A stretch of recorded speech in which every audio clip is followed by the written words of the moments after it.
Well, the holidays can be a challenging time for those who have lost a loved one, especially if this is the first Christmas without them. This Therapy Thursday, Dr. Brenda Lloyd Jones from the University of Oklahoma is here to talk about ways to deal with the grief during the holiday season. Brenda, thank you for joining us. When we first met, it's been, what, 2 years ago? Yes. Now, it was a bereavement topic, was the very first interview we did, and it led to this segment, which I think has been so great. Dwayne wrote in this week about this very topic, saying, "My father died in September. We're so sorry to hear that, Dwayne. And this is the family's first holiday season without him. I feel generally unhappy and find myself declining social events when I usually say yes. What should he do here?" He wants to know if he's sad, if he's depressed. I'm sure he's probably both. And this is a tough time. It really is, Brian. You know, what Dwayne is experiencing is grief, and grief is an appropriate emotional response to loss. And so sometimes we have to become familiar with our feelings of sadness. We are all excited about joy, which is a feeling, and happiness, another, but also sadness. And the distinction between sadness and depression, two variables. One is intensity.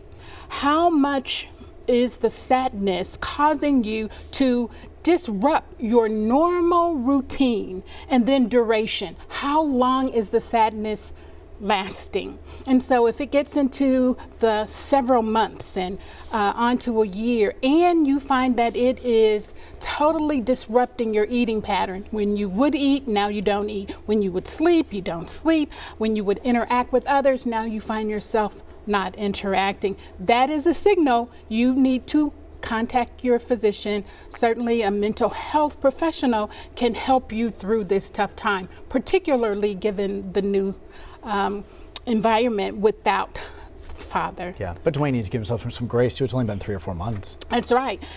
And sit with the sadness, reflect, think about the positive times with Dad. Also, what are some favorite meals or dishes that he enjoyed? How about books? What are some of his sayings? Begin to talk about your father, and that will bring a sense of relief, a sense of peace, coming to grips with this new reality. It's difficult, but we can get through. Yeah, less than a minute, and we have another question here from Maddie.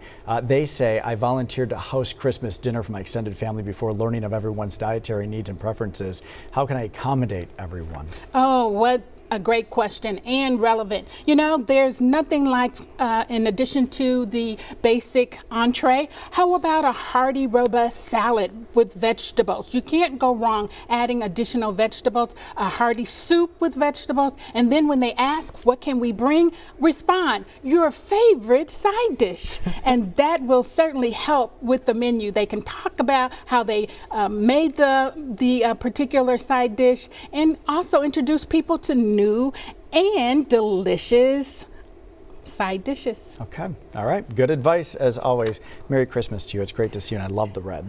If you have a question, you're welcome. If you have a question you'd like for us to consider for next week, you can send in your question just like they did to our email address. It is therapythursday@griffin.news. Stacia?